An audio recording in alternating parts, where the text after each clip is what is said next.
¿Qué tal? ¿Cómo les va? Bienvenidos a nuestro programa de salud saludable. Vamos a desarrollar un tema de importancia, de actualidad, que comenzó en la década del 80 en una comunidad muy sectorizada, pero después hubo toda una historia en la evolución de esta enfermedad que estigmatizó puntualmente, pero que bueno, se aprendió mucho, hubo mucho trabajo y todavía hay mucho por aprender y mucho sobre el cual educar. Vamos a hablar de HIV-Sida. Para eso estamos hoy con la doctora Uki Chada, como la conoce la gente, médica infectóloga, y vamos a desarrollar este tema. Uki, ¿qué tal? ¿Cómo estás? ¿Cómo andas, Jorgito? Muy bien, gracias. Por invitarme. No, por favor, un placer. Hace pocos días vino el día del SIDA, se trabajó en la semana del SIDA, pero bueno, esto es un tema muy importante, en donde el conocimiento, el transmitir información, el no decaer, el no ser cosas espasmogénicas, hace que la información que llegue a la gente es muy importante, porque tener a la gente, a la comunidad educada y con información actualizada y seria es importante para el control y la consulta precoz de esta enfermedad. Sí, Jorgito, vos dijiste recién que han pasado varias décadas desde que se descubrió en un grupo, en un clúster de pacientes que consultaban por enfermedades raras, neumonías raras, que en este momento se conoce como neumonía Pneumocystis jirovecii, en ese momento es Pneumocystis carini, que afectaba a gente joven con las características de ser, bueno, al principio en un grupo que tenía las características de ser de gente homosexual hombres que tienen sexo con hombres, se llaman MSM, y que cuando las epidemias empiezan en el mundo, en este caso fue una pandemia, como fue la pandemia de la gripe A, los primeros casos son víctimas fatales, lamentablemente, que es lo que pasó con la gripe H1N1 al principio, y después se vuelve una enfermedad absolutamente manejable como es ahora, y absolutamente crónica, y como es la gripe, que en cierta forma tenemos la posibilidad de prevenirla por la vacuna, bueno, la enfermedad la infección por HIV se puede manejar perfectamente con el tratamiento y la adherencia absoluta al tratamiento, que cada vez es más simple. En aquellos años, cuando empezó la epidemia, por supuesto los primeros morían al cabo de 2 o 3 años del diagnóstico, o mucho menos si uno lo descubría ya con una enfermedad marcadora, porque no había tratamiento. Empezó a aparecer primero en inhibidores nucleósidos, que se llaman el AZT, que todo el mundo conoce, que todavía es una herramienta muy importante en la prevención de la transmisión vertical de madre a hijo, pero que en ese momento era lo único que teníamos. Después apareció la lamivudina, el famoso 3TC, que hasta hace poco, incluso en algunos pacientes todavía, aún hoy, nos ha dado muchas satisfacciones, a pesar de que es una droga que se considera antigua, pero que en realidad todavía da muchas satisfacciones. Y ahora aparecieron los nuevos antirretrovirales, hay 6 grupos de antirretrovirales, en donde el manejo de la infección es absolutamente controlable, y el paciente tiene una enfermedad crónica, como es la insuficiencia cardíaca, como es la hipertensión arterial, como es la diabetes, donde uno sabe que si abandona el tratamiento las consecuencias no son buenas. Pero si el paciente es adherente al tratamiento, como pasa con la hipertensión o la diabetes, las consecuencias no se ven. Entonces es una enfermedad que ha sufrido una metamorfosis, y en este momento no es un problema de salud pública dicho por el doctor Pedro Camp, porque antes era realmente un problema, porque no había arsenal terapéutico, era inaccesible las drogas por el costo, o porque eran drogas importadas y la importación dependía de la situación del país en ese momento. En este momento el Plan Nacional del SIDA tiene casi todas las drogas dentro, y uno justificando bien el uso con un paciente u otro, accede a la medicación absolutamente gratis. Bien, vamos a ir reforzando conceptos. Dijimos que esto se inició en un núcleo, entre comillas, particular, que se lo identificaba, incluso se los utilizó para discriminar y todo, a homosexuales. En la evolución de la enfermedad, hoy por hoy podemos decir que esos grupos ya no son, es cualquier persona, e incluso los niños pueden recibir, la madre puede transmitir al hijo, o sea que no pasa por la condición sexual. Mira, o el hábito sexual. No solamente eso, sino que es absolutamente al revés. O sea, el paciente que tiene sexo con el hombre que tiene sexo con hombre es absolutamente prolijo y sabe y es responsable y usa el profiláctico. El que tiene una suerte de inmunidad, como que a mí no me va a pasar, es lamentablemente el resto de la población, donde sigue siendo una enfermedad estigmatizante, lamentablemente sigue siendo, porque uno, si pudiera hablar libremente de esta enfermedad y el paciente libremente decir, yo soy portador convivo con HIV, y nadie lo mirara en forma discriminadora, sería mucho más fácil controlar la epidemia. Pero el paciente sigue ocultando el diagnóstico, la gente sigue mirando mal al paciente y lo único que uno tiene como médico es decirle que todos tenemos familia y todos tenemos posibilidad de adquirir la infección de la forma que sea, por vía vertical, por vía transversal, por transfusiones o por relaciones sexuales sin protección, por lo cual uno tiene que ser muy cuidadoso a la hora de discriminar y decir, che, ¿sabes quién parece que está enfermo? Porque la verdad que cuando uno ve que tiene hijos adolescentes, que les tiene que inculcar el uso del preservativo, que tiene hermanos, que tiene sobrinos, uno no puede en este momento dedicarse a discriminar, sino lo que hay que enfocar es a la prevención. Entonces, a partir de ahí ha surgido como un mecanismo de empezar a activar la posibilidad de controlar absolutamente la epidemia, cosa que no es posible en este momento todavía. ONU-SIDA se juntó con un grupo de expertos y con los delegados de cada país de América Latina para hacer una estrategia para el 2020 que se llama 90-90-90. Esto tiene como meta el diagnóstico precoz del 90% de los pacientes. ¿Qué significa precoz? Con más de 200 CD4. Los CD4, si querés, hacemos un repaso de lo que es fácil, en forma fácil, lo que es la enfermedad. Cuando hablamos de SIDA, no es lo mismo hablar de SIDA que hablar de infección o de convivir con HIV. La enfermedad por HIV va desde la primoinfección, que es el momento en que uno se infecta, hasta SIDA, que es el último momento o el último espectro de la enfermedad. Todo eso es un abanico de posibilidades en donde al medio se encuentra el paciente portador sano, le llaman, que es el que convive con HIV sin hacer manifestaciones clínicas de la enfermedad. O sea que, acá te interrumpo, puede ser que te des positivo en un test, eso no significa que estés enfermo. No, la enfermedad está marcada por síntomas. Estos síntomas pueden ser marcadores de SIDA, que es una lista de la OMS de aquella época, en donde declara un cierto número de enfermedades como marcadora de ya inmunodeficiencia adquirida. Antes de eso hay enfermedades asociadas a HIV que son pérdida de peso, síndrome consuntivo de más de 10% del peso corporal, diarreas crónicas, poliadenopatías, que no necesariamente son marcadores de SIDA, pero sí son enfermedades asociadas a SIDA. Y antes que eso, hay una portación del HIV o la infección por HIV sin enfermedad.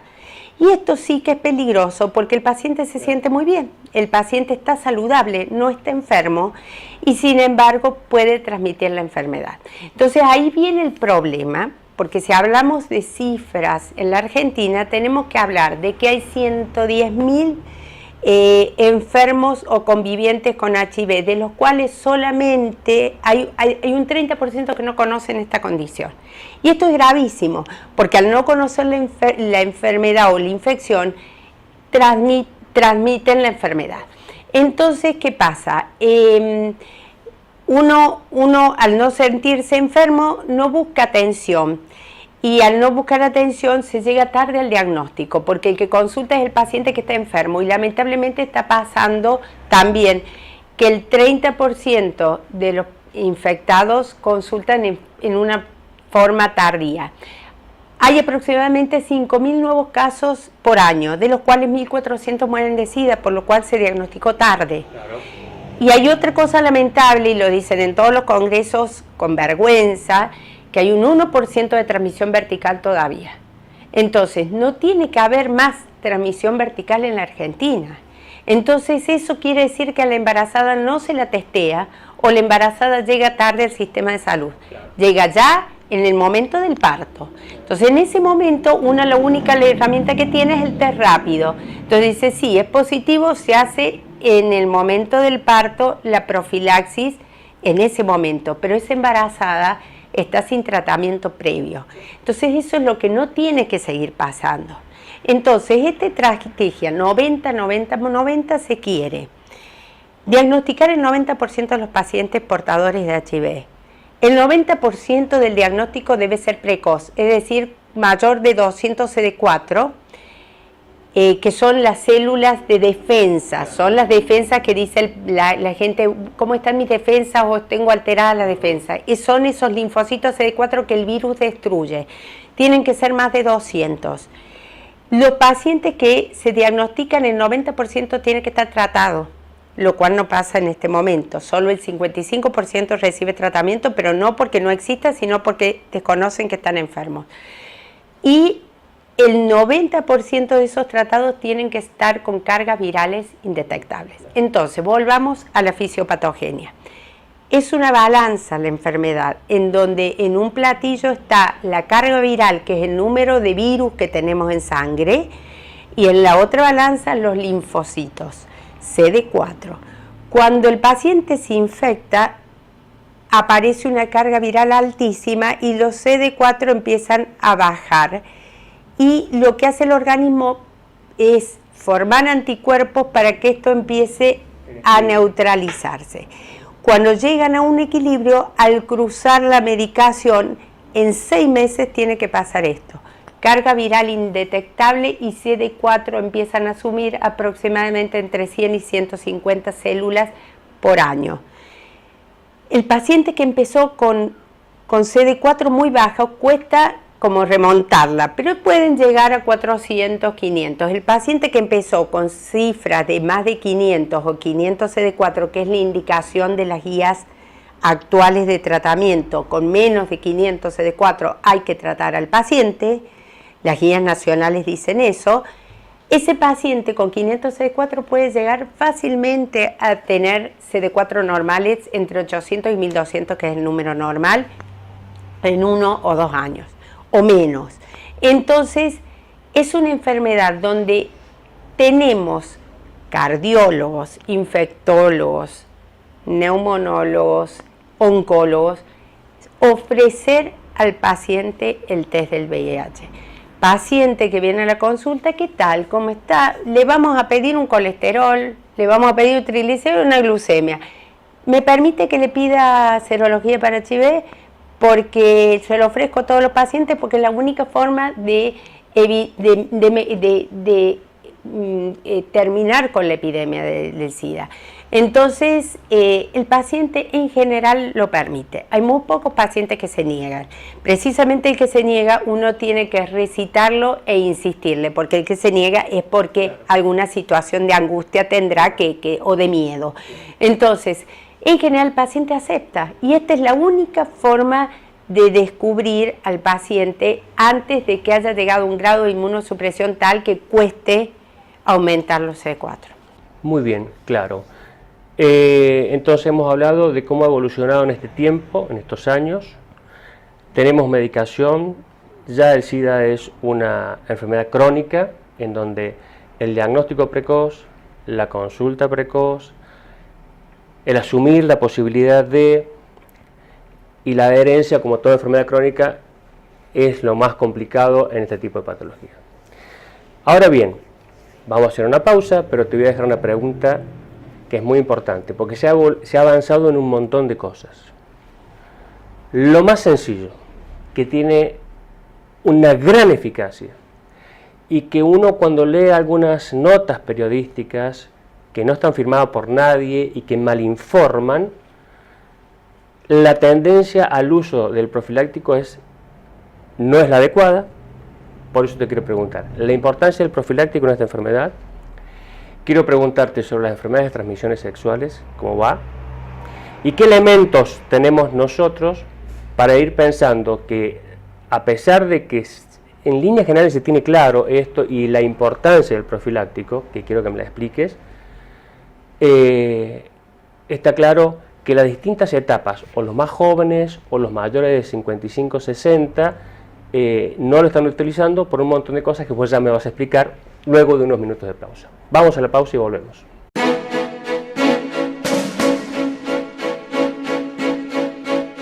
CEPRIMED, Centro de Diagnóstico y Tratamiento de la Enfermedad Cardiopulmonar.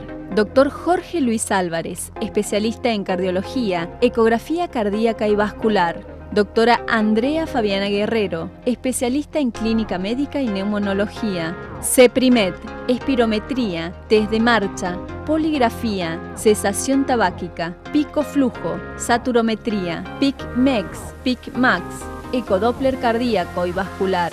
Estrés, ejercicio y farmacológico, holter cardíaco, holter de presión. CEPRIMED, Centro de Diagnóstico y Tratamiento de la Enfermedad Cardiopulmonar. Mitre 787, teléfono 444-1006.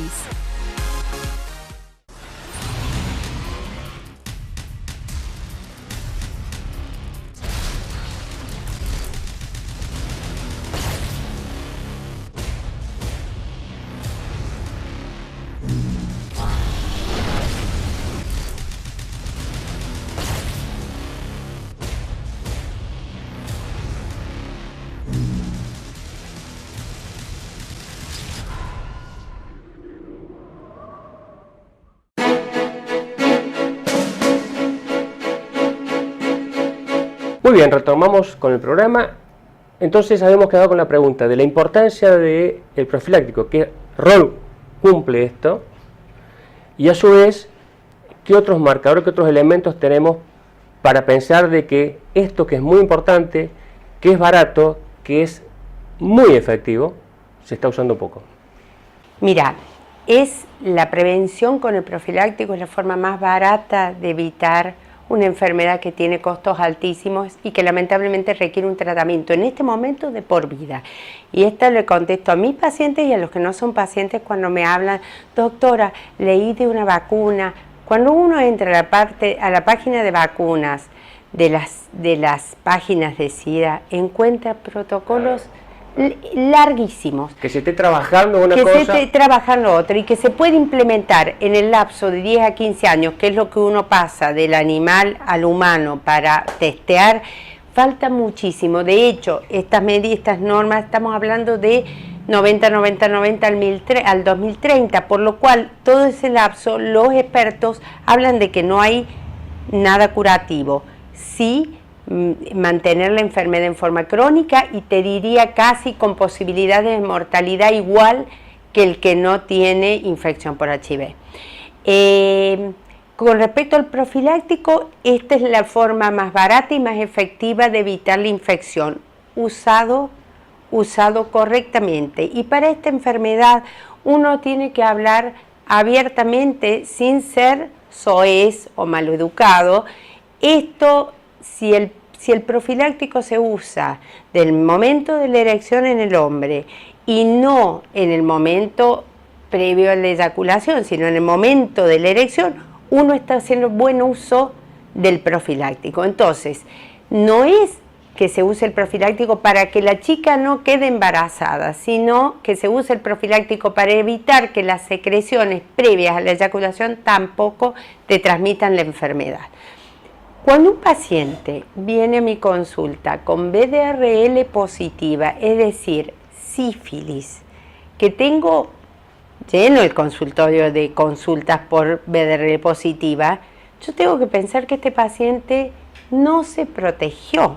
Y si no se protegió, yo tengo que seguir buscando el HIV, la hepatitis C y la hepatitis B, que tienen la misma vía de contagio, ni hablar del HPV, clamidia y otras infecciones de transmisión sexual. Por lo cual, el paciente que se protege no solamente del HIV, sino de una serie de enfermedades crónicas de difícil manejo, de costos altísimos de tratamiento como la hepatitis C, que por un lado tenemos la buena noticia de que se cura y por el otro tenemos la dificultad del acceso al tratamiento todavía en países en vías de desarrollo con problemas económicos. Por lo cual, el profiláctico sigue siendo el método de protección bien usado. Hay otras profilaxis que se llaman preexposición y posexposición. Hemos escuchado todos que cuando uno se pincha una aguja en el contexto de una actividad dentro de la salud o un recolector de residuos que levanta una bolsa y se pincha una aguja, eso es un accidente que requiere de una terapia de posexposición. Y la de preexposición es una cosa relativamente nueva, que es el paciente que sabe que tiene HIV, pero que por ejemplo la esposa es negativa y quiere concebir un hijo y necesita de la relación sexual para poder concebirlo. Si es que no usa métodos de concepción in vitro y otro inseminación artificial. Los pacientes que lo hacen por vía natural pueden usar tratamiento o profilaxis preexposición. ¿Qué tenemos de esto? La dificultad del acceso a la medicación porque las obras sociales todavía no cubren las profilaxis preexposición. Entonces, todo esto es bastante nuevo, hay que trabajarlo todavía, por lo cual volvemos a que el uso de profilácticos sigue siendo el patrón para evitar la infección. ¿Cuál es la contra? Cuando todos saben, como vos te parás en la vereda y empezás a hacer una encuesta, yo te puedo asegurar que hasta los niños, mis hijos saben cómo, mi hijo de 7 años sabe cómo se evita la infección por HIV. El problema es que cuando uno toma alcohol o está bajo efectos de ansiolíticos, que creo que debe ser la primer droga que se usa en este momento que en el mercado, ansiolíticos, alcohol o drogas drogas ilícitas, el nivel de conciencia baja.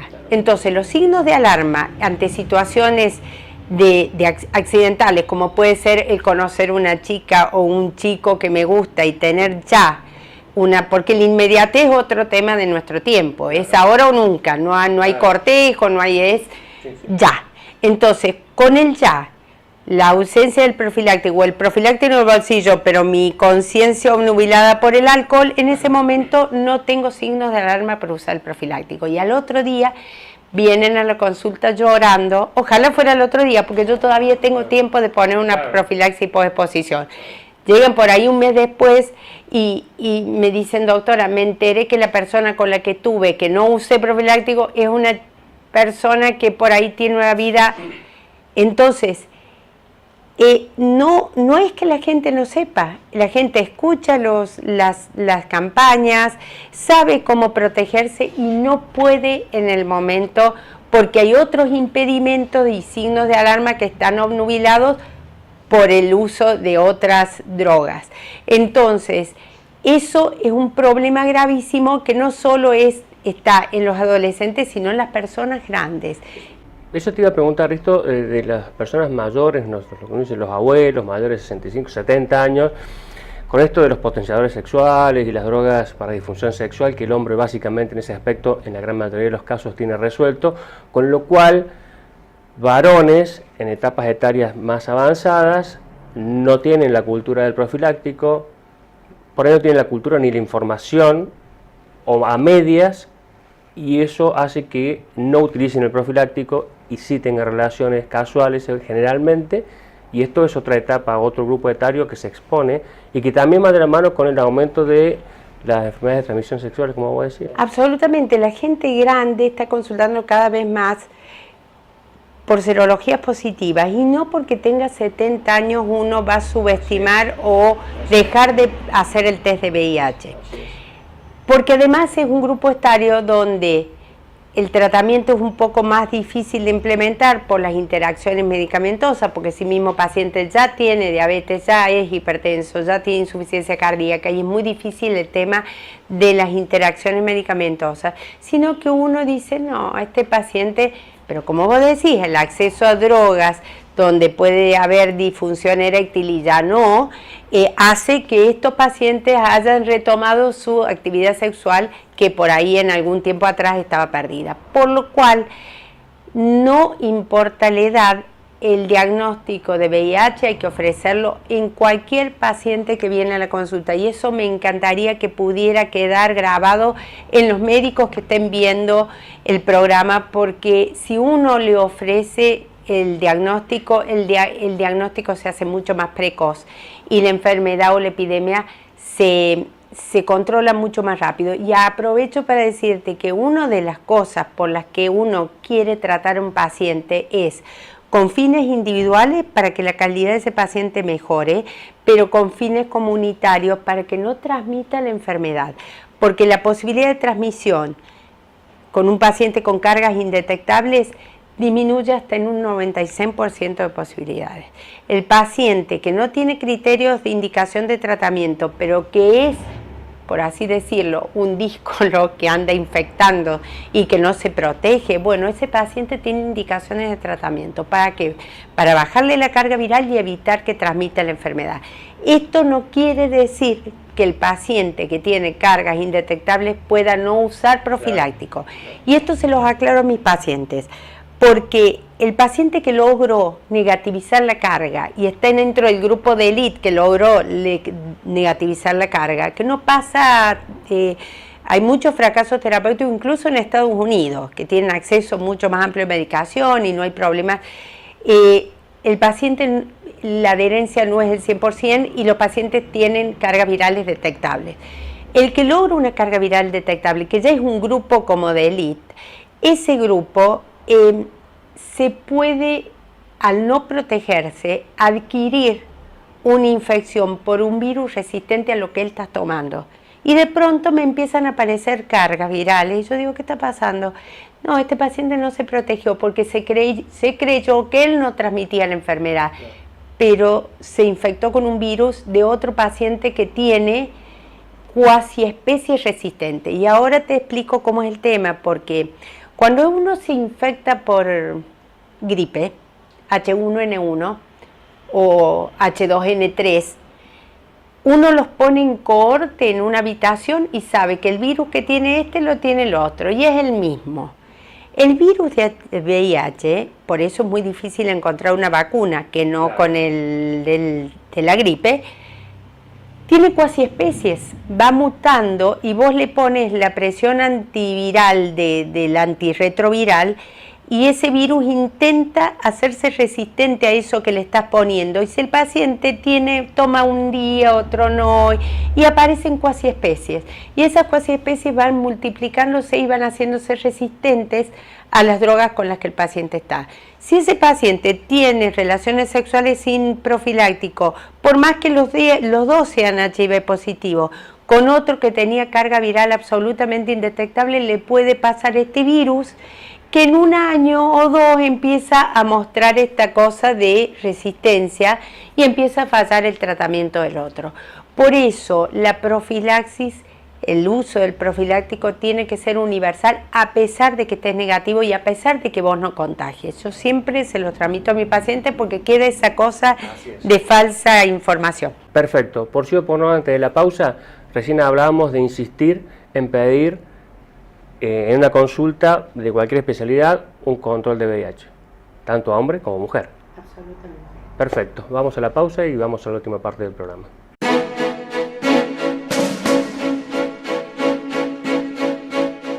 CEPRIMED, Centro de Diagnóstico y Tratamiento de la Enfermedad Cardiopulmonar. Dr. Jorge Luis Álvarez, especialista en cardiología, ecografía cardíaca y vascular.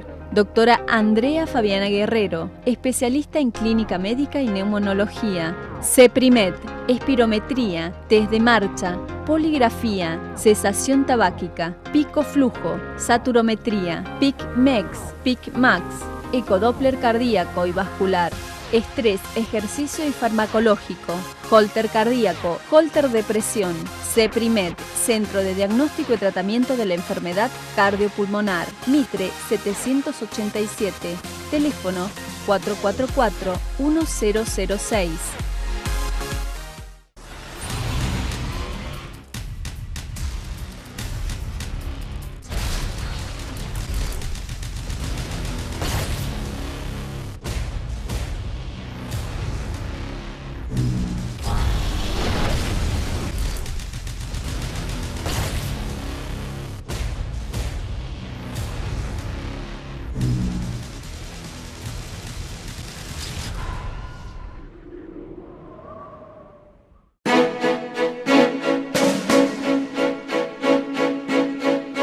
Muy bien, vamos a la última parte del programa.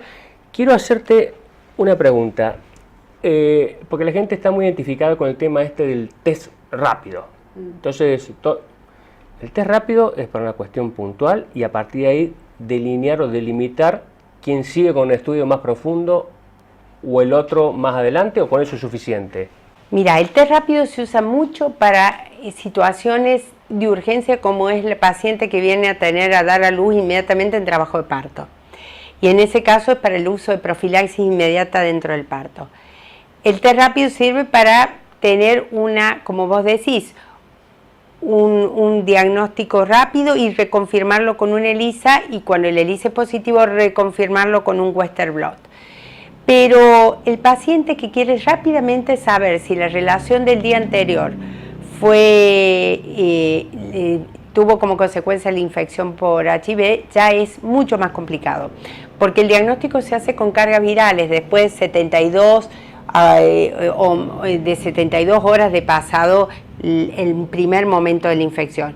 Y la carga viral, que antes se hacía cualitativa, ahora es cuantitativa, es un buen método, pero las obras sociales tampoco lo cubren y son métodos muy costosos porque son por biología molecular. Entonces uno tiene obligación de esperar un poco más, y ya esperas por ahí 15-20 días para hacer una cosa que se llama ELISA de cuarta generación, que tiene antígeno P24, que es un antígeno muy precoz, que aparece antes de la ELISA de segunda generación que se usaba antes, o de tercera generación. La de cuarta generación, que se hace en los laboratorios, en la parte privada se hacen, tiene además el antígeno P24, donde rápidamente uno puede decir por ahí en 30 días y no esperar los 6 meses de rigor que antes había que esperar. De todos modos, uno hace el diagnóstico de VIH y el periodo de ventana es hasta 6 meses. Más de 6 meses vos tenés un ELISA negativo, no habiendo tenido relaciones de riesgo al medio, vos te das por negativo, considerado paciente que no se infectó. Bien. Mamá embarazada que sí hace la consulta, en sus controles habituales, se le pide el laboratorio, le da positiva. El tratamiento es absolutamente efectivo y previene el que pase al bebé. Absolutamente. Las normas nacionales hablan de 4 escenarios: paciente que ya venía tratada, paciente que venía tratada con drogas que no pueden ser usadas en el embarazo, paciente que venía tratada pero con cargas positivas. O sea, hay varios escenarios donde uno tiene que barajar distintas situaciones para iniciar el tratamiento urgente en la paciente embarazada. Una vez iniciado el tratamiento y con cargas virales rápidamente logradas negativas, el niño tiene 0 posibilidades de transmisión de la enfermedad. Pero lamentablemente, lo que te digo es, en la Argentina estamos todavía con 1% o más de transmisión vertical, lo cual es sumamente grave y sumamente avergonzante según los expertos en los congresos nacionales. Bueno, esto habla un poco de la realidad, en donde si vos tenés en el país un 19% de embarazos en adolescentes y en menores de edad. Eso significa que no hay mucha conciencia, habría que replantearse el tema de la educación sexual en las escuelas, el tema de la información adecuada y cuánta accesibilidad se tiene a lo que supuestamente se debería llegar con facilidad para prevenir y la información adecuada. Quiero tu último mensaje a los pacientes, lo que vos quieras decirles. Y a la gente en general, a los familiares, ¿no? Viste que la frase que es súper usada, que no hay que tener miedo, hay que tener cuidado, no hay que jugar con la enfermedad. El HIV tiene la característica, yo he tenido pacientes, y ellos saben de qué estoy hablando, que por ahí han pasado hasta 8 años que dejaron de tomar la medicación y volvieron a la consulta por distintos motivos espirituales, materiales o de lo que fuera. Y la enfermedad no los mató. Pero hay un límite muy estrecho con el que no hay que jugar. Porque yo le digo a mis pacientes que posiblemente abandonen la medicación y posiblemente no se mueran. Y muy probablemente yo tengo siempre las puertas de mi consultorio abiertas, porque no soy de esos médicos que dicen, mira, si no me cumpliste, va. Yo les doy un mensaje al paciente, el paciente es absolutamente libre de tomar mi mensaje y muy probablemente vayan a volver porque saben que yo no soy esa persona que los va a retar y siempre los voy a recibir. Pero el tema es el siguiente, cuando uno deja pasar un límite en donde aparece una enfermedad tumoral, es de lo que por ahí no se puede volver. Entonces yo le digo a mi paciente, quizás te recuperes de una neumonía por neumocitis geroves y quizás yo te haga el tratamiento de la toxoplasmosis y te quede un déficit neurológico muy leve y vos sigas haciendo tu vida normal. Pero tengo pacientes que han tenido un cáncer de colon y han fallecido con CD4 más de 500 y con cargas indetectables, pero el tumor fue lo agresivo. Entonces, no hay que jugar con la enfermedad y no les estoy transmitiendo miedo. Les estoy diciendo que es un virus que posiblemente con el paso del tiempo nos hemos dado cuenta que no es tan agresivo como uno pensaba al principio y quizás es más agresivo el virus de la gripe, porque el virus de la gripe sí mata. El virus del HIV es un virus que te da tiempo, pero que no hay que jugar con él, porque por ahí el organismo te hace una enfermedad marcadora y esa enfermedad marcadora marca el pronóstico de la enfermedad y no el HIV en sí.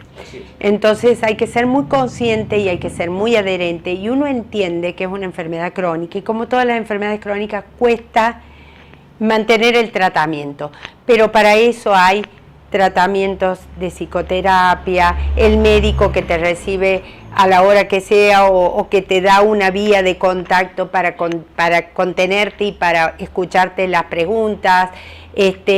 Entonces yo creo que el paciente se tiene que sentir cómodo con el médico y cómodo con la enfermedad para poder sobrellevarla, porque no es una enfermedad que sea fácil de sobrellevar. Uki, muchas gracias. No, por favor, gracias a vos, Jorgito. Muy bien. Como verán, un tema muy interesante, un tema sobre lo cual hay que estar muy atento y la conducta individual es fundamental. La prevención es básica.